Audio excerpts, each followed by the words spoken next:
Bueno chicos, ¿qué tal? Muy buenos días, sean ustedes bienvenidos a su clase de Ciencias Sociales. Hoy vamos a continuar hablando sobre el derecho básico de aprendizaje número 5, el cual nos invita a comprender cómo se produjeron los procesos de independencia de las colonias americanas durante los siglos XVIII y XIX y sus implicaciones para las sociedades contemporáneas. Y vamos a continuar trabajando con el propósito número 3, el cual nos invita a comparar la organización político-administrativa entre las colonias americanas que estuvieron bajo el dominio europeo, las colonias inglesas, españolas, francesas, holandesas y portuguesas, y por supuesto pues vamos a seguir estudiando América en el siglo XIX. Entonces, América en el siglo XIX, y pues para empezar, para entender la situación de América, pues tenemos que tener presente que Estados Unidos, desde el norte obviamente de América, tenemos que hacer, pues el tema normalmente nosotros estamos trabajando es Latinoamérica. Sin embargo, pues tenemos que hablar para entender un poco la situación latinoamericana en el siglo XIX, tenemos que tener presente también el papel que jugó Estados Unidos. Porque es que Estados Unidos, desde que se independiza, viene con un proyecto imperialista de querer ir creciendo. Recordemos que Estados Unidos, en un primer momento, se llamaban las 13 colonias, que estaban muy al oriente de lo que hoy se conoce como Estados Unidos, y solamente eran 13 pues, ciudades, departamentos, estados. ¿Listo? Entonces, pues el nacimiento del imperio y la doctrina Monroe, pues la doctrina Monroe tiene mucho que ver porque en 1823 el presidente Monroe proclamó que cualquier tipo de intromisión de los estados europeos en la política del continente americano sería tomada como una agresión y como tal requeriría la intervención militar. Eso que dijo Monroe se sintetizó en América para los americanos y pues básicamente lo que intentó fue ahuyentar a los imperios europeos, es decir, a España, Francia, Holanda y Portugal, a que se retiraran y dejaran el camino libre. Entonces ya a partir de aquí empieza Estados Unidos con un proyecto imperialista. Y para ello pues vamos a analizar este mapa. Recordemos que las 13 colonias son estos estados que están acá en este costado. Eh, lo que fue, esta parte fue una cesión que le dio Gran Bretaña a las 13 colonias, que le dio pues un proyecto expansionista. Posteriormente, en 1803, Estados Unidos le compra Luisiana, que se supone que Luisiana era todo eso, Luisiana, y bueno, sigue anexando. Finalmente compra a España, le compra lo que es la Florida, pues si ustedes se dan cuenta en Miami y en esa parte de la Florida también se habla mucho español. Posteriormente, este territorio que vemos aquí era de México, y pues también va a haber un conflicto que va a hacerle perder ese territorio a México, le va a arrebatar ese territorio a México, es decir, le quitó la mitad del territorio a México y finalmente pues anexa a Oregon. En el 1959, es decir, hace cerca de 80 años, eh, per- perdón, hace 180 años más o menos, compró a Alaska. Alaska era de Rusia. Si nosotros vemos el mapa mundi, nos damos cuenta que Alaska prácticamente está pegado al otro extremo de Rusia, no la parte europea, sino la parte asiática.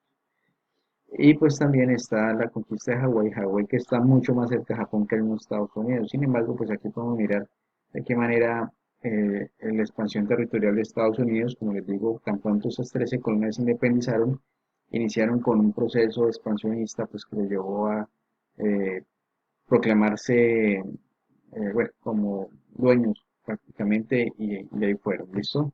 Sí, por otro lado, tenemos que tener presente aquí en el siglo XIX se independizaron de España o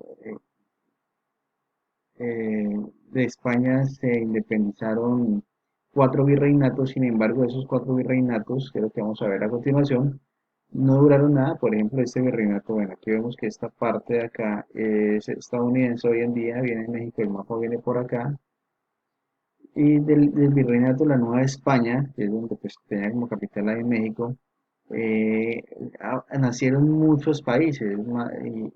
Por ejemplo, aquí en la Nueva España por lo menos hay unos 20 o 30 países, porque está solamente Centroamérica y el Caribe. Aquí de la Nueva Granada nacieron cuatro países: Venezuela, Colombia, Panamá y Ecuador. Del Perú pues sale Perú, Bolivia, parte de Ecuador. De La Plata sale también parte de Bolivia, Chile, Argentina, Uruguay, Paraguay. Entonces, nacen muchos países a partir de estos cuatro virreinatos, y es lo que pues va a, es decir, esa fragmentación eh, trajo, pues obviamente estos no se separaron jugando parchís ni tomando tintos, sino que fueron combates muy fuertes, muy sangrientos y sanguinarios que se presentaron en la primera mitad del siglo XIX.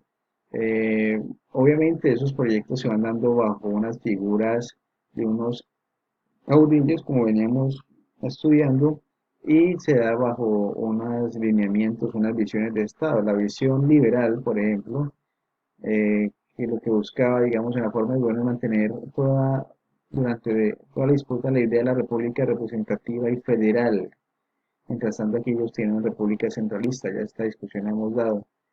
Eh, para los liberales, los conservadores quieren mantener las circunstancias iguales y se oponen al progreso del país. Sí, desde una visión de los liberales, los conservadores no querían el progreso.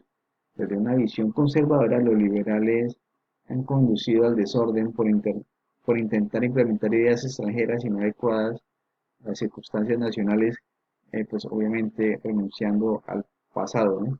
Eh, eh, bueno, miramos unas posturas sociales, podemos mirar unas posturas frente a la iglesia, unas posturas en la parte económica. Ya pues hemos tratado sobre esos temas en clases pasadas, de tal manera que esas diferencias se empiezan a agrupar en partidos, tanto conservadores como liberales, que son las visiones de Estado.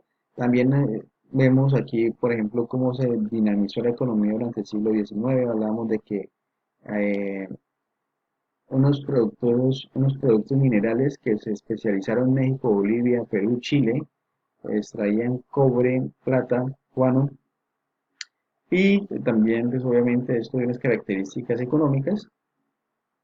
Por ejemplo, aquí a esos países les incrementó el capital extranjero, la introducción de avances tecnológicos en la producción, la concentración del capital, y también tenía una deficiencia que era la inexistencia del mercado interno, es decir, todo esto salía directamente hacia el exterior.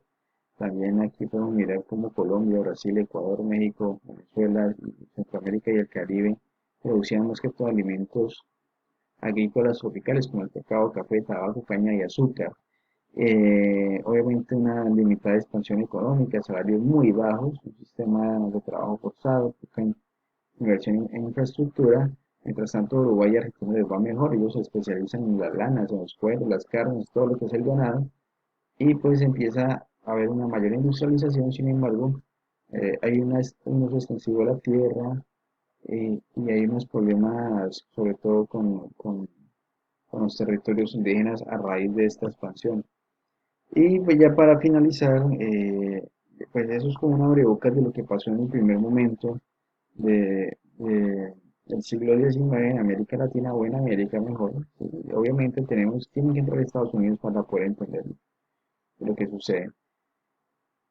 También en la segunda mitad, pues ya pasando 1850, México, pues representativamente van a existir tres combates que van a marcar mucho la historia latinoamericana. Y la primera de ellas pues es México. México tiene una intervención francesa que hace que los franceses lleguen a invadirla, a cobrarle impuestos, a cobrarle, bueno, prácticamente a querer dominarlos, por lo que México se opone. Eh, Francia le hace ese intento de invadirla en dos ocasiones, pero intermedio de ellas dos tiene una guerra con Estados Unidos, que es donde pierde los terrenos que pues, les explicaba al principio de este video. También hay una guerra en el Pacífico, una guerra entre Perú y Bolivia contra Chile. Es una película muy heroica para los chilenos porque esa la ganó Chile, que tenía una minoría de guerreros. Sin embargo, pues ya ve que ganaron. Y por otro lado, pues también está la guerra más sangrienta, injusta, canalla de la historia latinoamericana, que es la guerra de la Triple Alianza, que es la guerra entre los tres, Argentina, Uruguay y Brasil, contra la muy minúscula Paraguay. Entonces son los escenarios que van a pasar en el siglo XIX, pues En estas tres batallas nos vamos a centrar en este momento para desarrollar nuestra actividad. Los éxitos ya continuamos en clase.